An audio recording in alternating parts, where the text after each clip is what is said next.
Picture this. You're in front of your latest prospect, closing the biggest deal of your life. Your pitch decks were perfect. Your scripts, flawless. And when the time came to answer the golden question of, are you ready to move forward? Nothing happened. For everyone who loves sales, this is their worst nightmare. But fear not, because in this podcast, we're unraveling the enigma behind those missed opportunities. From appointments that evaporate to presentations that felt like a Broadway show but ended in awkward silence, we're dissecting it all. Welcome to Love Your Sales.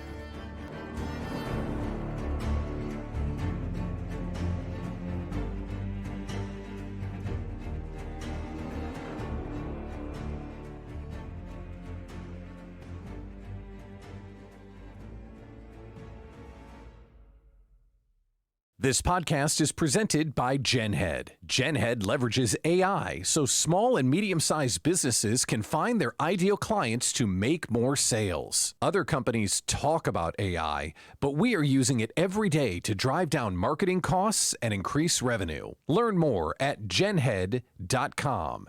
That's genhead.com. Welcome to another episode of Love Your Sales. I am joined today by Lisa Raebel, founder and chief storyteller. Welcome, Lisa. I'm excited to have you. Thanks. Thanks for having me.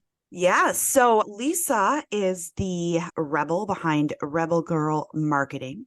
Not only are you the founder and chief storyteller of Rebel Girl Marketing, you are also the author of an amazing marketing, a guide to marketing. You are a speaker, leader in your industry, sales professional, author, podcaster. I'm so thrilled to have you join me today. Thanks. Yeah, full schedule, right? Yeah. When you love what you do, it's easy to do it all the time. So what I would love to do is dive right in to a topic that I think most people who are in the marketing and sales, arena understand this, but people who are kind of on the outside often misunderstand the difference between sales and marketing.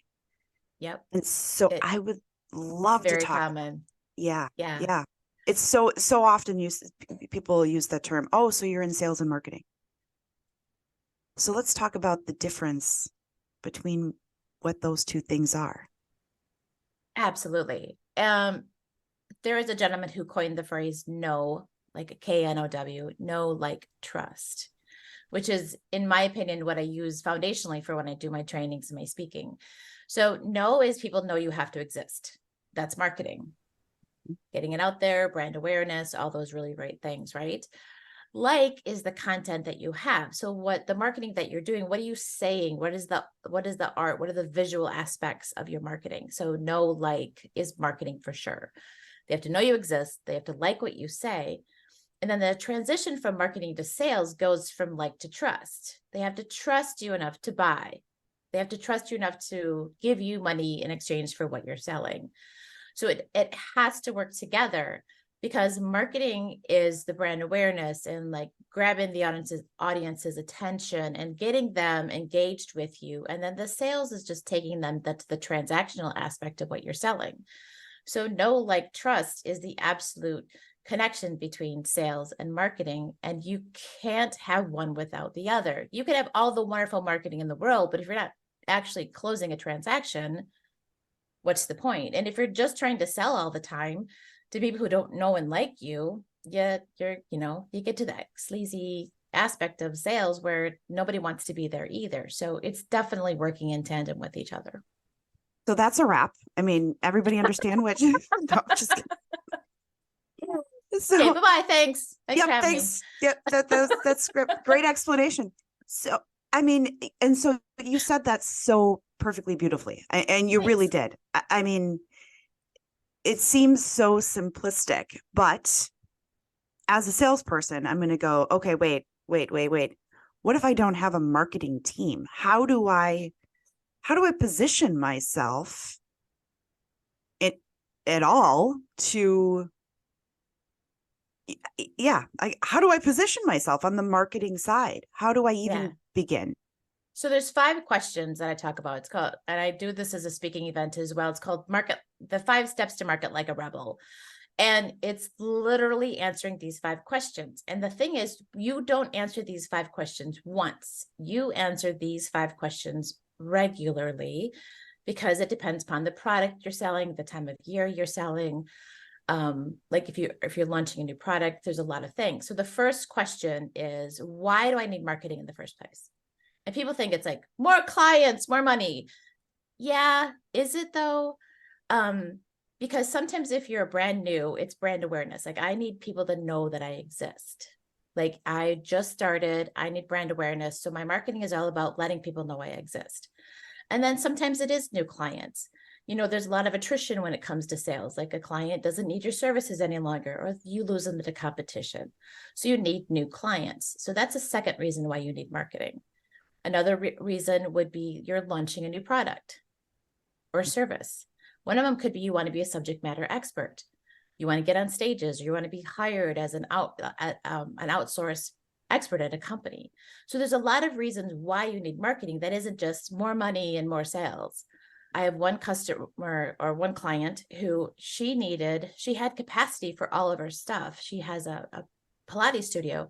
She has enough clients, but then she wanted to do a campaign for upselling those clients to like private Pilates classes. Because if she sold any more clients, people wouldn't be able to get in their studio, and then she'd lose clients. There was a capacity with what she does.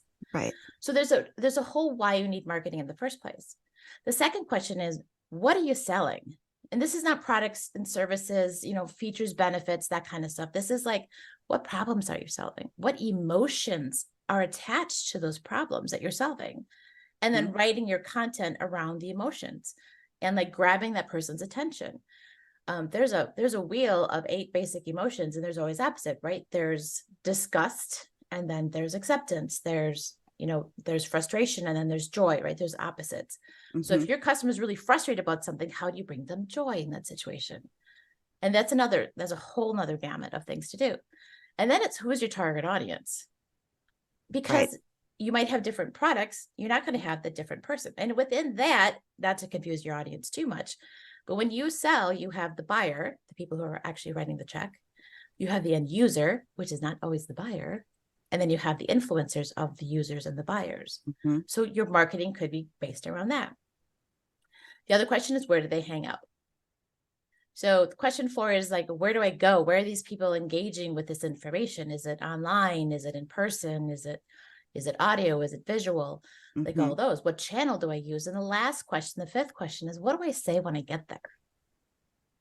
And so if you answer those 5 questions truly, honestly, with an aspect of it, then you can build marketing off of that. And as salespeople, we should know answer to all 5 of those questions. Correct. And it's funny because as you're going through that as a hardcore salesperson, my default button is always, hey, marketing is great. And that's a great way for people to know the business, know who or what company I represent. But my, and this is funny because I've actually sent like verbiage over to like, hey, I just want to make sure that this pitch is correct, that I'm representing the product right. And my marketing team will send back this beautifully written like statement. And I'm like, how am I supposed to say that? I'm like, no, this isn't for, and that's again, a very different approach from marketing and sales, because as a salesperson, I want the down and dirty. How do I say this in 20 seconds to encapsulate what I do that represents what you're creating as the brand online presence or whatever presence you're creating, right? And that's where the alignment comes in. As the salesperson going out saying, this is who I am and what I represent. And there's so much more to it. This is the really down and dirty, if I'm just that sleazy salesperson going out to market saying, okay, here's my product, there's a lot more to being a successful salesperson than just going out and pitching. Than pitching. But, and I will go to my marketing team and say, I just want to make sure that I'm accurate in our product, in our persona, in our, and like I said, it's really funny because they always come back and say, well, here's how I would write this. And I'm like, well, that's not how you say it. That's how you write it. You hit the nail on the head. And this happens in company after company after company. Sales and marketing are constantly fighting each other because they don't understand each other. And I think that's one thing. If you could walk away with one thing and you have a company that has a sales and marketing department, please just listen to this one piece. The reason marketing people don't understand what it's like to be a salesperson is because they've never been a salesperson. And the reason that salespeople don't understand why marketing makes it all pretty and fluffy and stuff is because the salespeople don't understand what it's like to have the pressure of, they've got things they're going off of. They're going off of like analytics and all of the different like data that they have to go off of and just industry standards. So do me a favor. If you have a marketing lead and you have a sales lead, please shadow each other for 2-3 days, 2 days. And sales hang out with marketing, and marketing go out into the world and hang out with sales. Go on prospect calls, go on client calls, hear what they're actually saying. Because if you're trying to create marketing inside 4 walls for a company, and you've never been out into the real world of that organization to talk to the salespeople, like to see what the clients are saying, then it's the same thing. And salespeople go to marketing meetings and like strategy sessions and say, hey, you know what, that sounds great. And this is what the clients are actually looking for. These are the problems that we're solving for our clients. The problem is they don't talk to each other. Right. And I don't understand it. They're on the same road, going in the same direction for the same company with the same goals. And yet for some reason, they don't want to talk to each other and they're at odds with each other. It's literally a conversation would solve all of those problems and your sales will increase, I promise. Right. And you, Lisa, coming from somebody who grew up as a salesperson and also now having that strong, amazing marketing, well, being the rebel behind the rebel marketing, rebel girl marketing. I mean, that's an amazing ability to have both aspects of that. And me being, I will not ever tell anybody that I'm a marketing person, but being able to work closely with my marketing team and see the stuff that they kick back to me. And I'm like, no. Yeah. I'm just looking for validation that we're in alignment. And they come back with rewriting my entire pitch. And I'm like, how would you go and say that in 20 seconds? I'm like, it looks beautiful and you did a great job of writing it, but I can't speak that with those big words and pretty fluff. And then we laugh about it. And that conversation was so eye-opening for both of us. And the fact that isn't happening, as you just said, isn't happening. But it's crazy. Right. And I've stood in boardrooms and listened to the CEO ask me, like, could you make these two please play nice in the sandbox, basically? Right. And that's how I say it nicely. He had other words. But it's literally, I sit there and I listen to these 2 leads and I'm just like, and I say that, what company do you work for? What is your goal? You trying to grow the business? Do you need more sales? And both of them say, yes. Then what? And then I make them shadow each other for a day or 2. And it's amazing when they come back, they go, oh, I didn't understand this. Oh, I didn't understand that. Oh, I didn't realize how hard sales was. Oh, I didn't realize, if you've never been in sales, you don't understand the emotional roller coaster you go through on a weekly basis. And I think that's what marketing is missing, is that they're like, oh, they're just out there like talking and taking people out for cocktails and they're just writing checks. No, it's hard. Anyway. So no, and I look it off my soapbox. I completely, it is. And again, I talked, on our, the last episode when I spoke with Sarah, we talked about the misconception that salespeople are out there just having fun and just talking about, there is a strategic work that goes into that and into being able to talk to somebody and be able to identify where those pain points are and then help and guide that client into, well, and again, as a true salesperson who wants to help and doesn't want to just have the client sign a check, because I'm not interested in somebody buying from me who in a month from now is going to go, I don't know why we're working together. Yeah. Yeah. I'm not interested in selling something to somebody they don't need. So Exactly. guiding them to figure out why and how we can work together that's going to solve their ultimate problem. Sometimes people don't even know they have a problem until they all of a sudden are working with you and they go, wow, the light bulbs just went on. Yeah. And I think that's the really good salespeople are strategic listeners. And so that is something. I was at an event and I was talking to the gentleman who was the keynote speaker. And I'm like, I don't know, because he was talking about your gift. Like, what is your unique selling proposition? And I always said mine was the fact that I've been a salesperson. I've been a marketing director. I've run a marketing division and I've been out there with the quota over my head. Right. Mm-hmm. And so I understand both aspects of that. And what he said to me was, because I brought up some of the stuff he was talking about, he goes, you're a strategic listener. And he goes, and that's what makes a good salesperson and a good marketing person, is because they're listening for those cues. I mean, I turned a 2-month engagement to a 9-month engagement simply by listening to the people that I was at the company. They had an email campaign problem, and it went so much deeper than that. Mm-hmm. And so once I identified all the holes in their customer experience, and I said, well, your sales aren't falling through in the email. They're falling through much earlier than that. And then much later than that. Like, they had a bunch of gaps in their client experience. And they're like, they didn't see it. But it was all because you're listening strategically. Mm-hmm. And whether you're a marketer or a salesperson, strategic listening, being a strategic listener is a learned skill. It's not like you're either born with it or not. You can learn how to be a strategic listener. Right. So. And I can identify back to the time where I used to close, and this goes back to my recruiting days.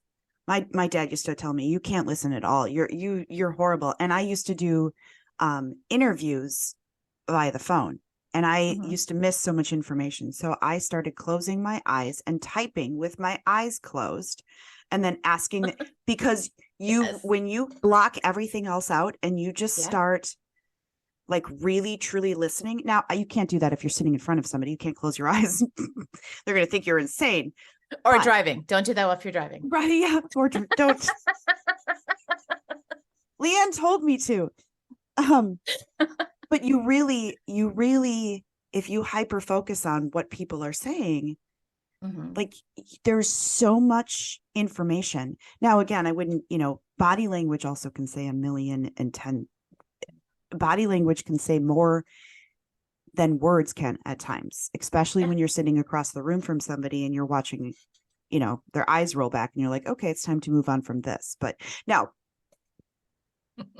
before we get off on a tangent on that, I want to realign this conversation and talk about brand strategies when it comes to, because you work with individuals, or not individuals, but you work with solopreneurs to larger organizations.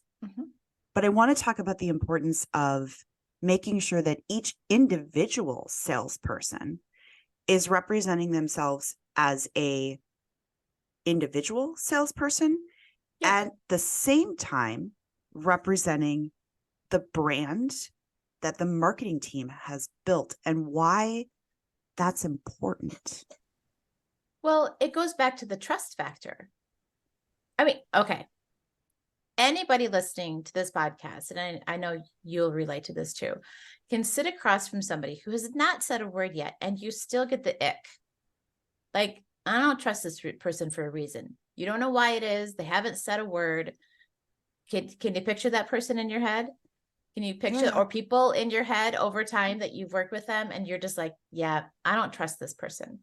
And so that's the personal brand. That's the personal brand of like, are you showing up on time? So there's a lot of things that could set you up for success just by being prepared. So that whole aspect of being an individual, are you showing up on time? Are you showing up prepared for the meeting? Are you being are you listening strategically? Are you listening and repeating what they say back to them? Are you engaging with them? Are you smiling? All that body language stuff, right? And so that's how you become an individual professional that people can trust. I don't know what it is about me, but people tell me things that I don't know why they're telling me it, but they're like deep and personal, and like business owners and, you know, CEOs will say stuff to me. It's like, I don't know why I just told you that. I've never told anybody that fear, but it's that persona that you're putting out there. So if you're showing up late and you're not prepared, you're not looking them in the eye, and you're not really paying attention, like, and okay, I'm just going to say this once. If anybody picks up their phone during a sales conversation, I will slap them across the head and stop it. Put your phone away, turn it off, keep it in your briefcase, your purse, wherever you're putting it, pocket. You leave that on the table. That is, first of all, that's the first message to say, I'm talking to you, but somebody more important might want to get my attention. So the phone is on the table. Right. And so just that one move right there shows that the person you're talking to across from you is more important than anything else. And that's what builds the trust. That's that individual brand. That's that individual like aspect of like, why am I a better salesperson than somebody else? Is because you show up, mind, body, and spirit, to talk to the person that you're talking to. You're not distracted by anything else. That's the one thing. And then once they trust you, once they have that trust factor, like, I know I'm important, I know this person's going to be taking care of me, then they'll be telling you the stuff to do the selling and do all the branding and all that other stuff that you do. But you got to show up and be trustworthy first. That is number one. Right. I completely, and the cell phone thing, that is not just in the people that you meet for business. For the greatest piece of advice anybody has ever given me is that if you sit down and this goes back to, okay, I'm going to jump on my soapbox here for just 2 seconds. Go.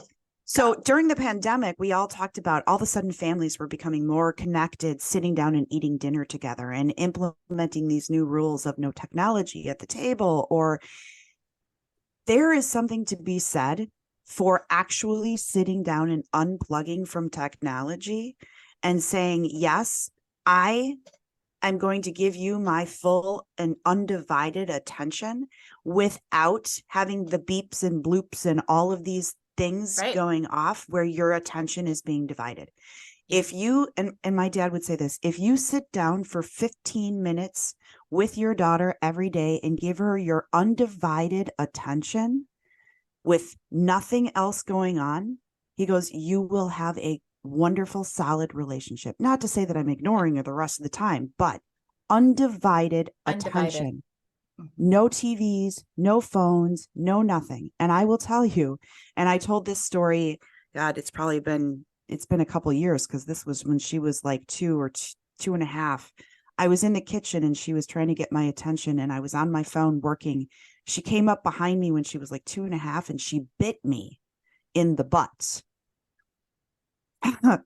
I mean, outright bit me, because she couldn't get my attention because I was on my cell phone working. And that was the level she was at. So that was the most convenient place to bite you. Correct. That's where she was. And it was that moment when I went, oh, we have a problem here. It's not her problem. It's mommy's problem. I'm giving her half attention. She wants to play and she's going to act out to get there. And if we're not fully engaging people, and I've sat across from business owners who are looking at their phone, and I will tell you, and I've had clients who I'm trying to work with them and they're like, oh, I got to check this email. I got to check. No, it's horrific. It's absolutely horrific. There's no trust factor. There's even an ick dislike factor that starts to play in. And as a salesperson, if that's the person you're representing, I wouldn't buy from that person. And as a salesperson, if the client is doing that, do you want them as a client? No. Because I think what happens is that we get this quota, and I'm always saying there's always this quota as a salesperson. You have to hit these numbers or else, right? As a salesperson, that's a lot of pressure. And you're thinking, well, I could hit my quota. This one's out, but they're a total, I can't swear, jerk. Right. Let's just use that word. There were different words in my head, but if they're a total jerk and like, do you want like to be tied to this person for years and years to come? I mean, they're just going to be a pain in the tush. So like not every client is a good client. So it goes both ways.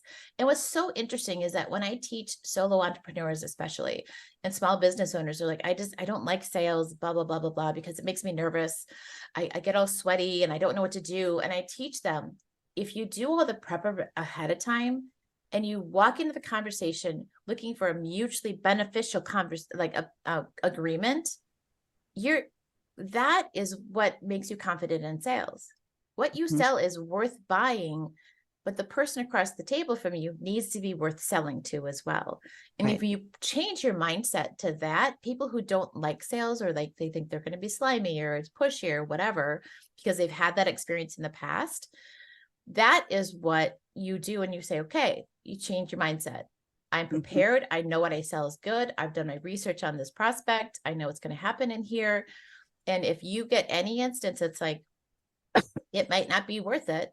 It might not be worth it. And you have to take that into consideration. I've literally told somebody across the table from me I sat down and the ick factor was like skyrocketing.